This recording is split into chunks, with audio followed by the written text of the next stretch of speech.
মোস্তফা ফারুকী আমাদের বন্ধু মানুষ এবং তার যে ইচ্ছাটা তিনি অনেকের সঙ্গে শেয়ার করেছেন, এটাকে আমি খুব অ্যাপ্রিসিয়েট। প্রথমত দেখুন, কথাটা কিন্তু অন্তর্ভুক্তি না। কথাটা হলো যে অন্তর্ভুক্ত মানে কি, আমরা তো জুলাই গণঅভ্যুত্থান করেছি কিন্তু ফ্যাসিস্টদেরকে পরাজিত করেছি। ফলে সকল প্রকার ফ্যাসিস্টরা নতুন যে রাজনৈতিক জনগোষ্ঠী আকারে আমরা গড়ে তুলতে চাইছি বাংলাদেশকে, সেখানে তো তাদের স্থান হবে না। কিন্তু বাংলাদেশ তো বহু মানুষের, বহু বৈচিত্র্যের, বহু চিন্তার মানুষ।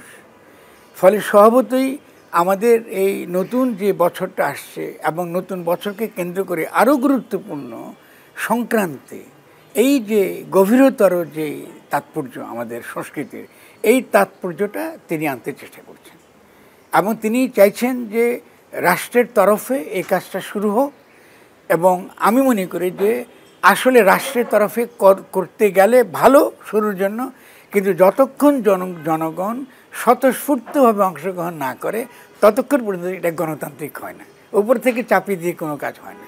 কিন্তু শুরুতে এই রাষ্ট্রে গণঅভ্যুত্থানের পরে যেহেতু আমাদেরকে জনগণকে অনেকগুলো অভিমুখ দেখাতে হয়, নতুন করে ভাবতে শেখাতে হয়, সেদিক থেকে আমি মনে করি এবারকার সরকারের যেই উদ্যোগটা, এটা অত্যন্ত তাৎপর্যপূর্ণ এবং অত্যন্ত আমি মনে করি ইতিবাচক।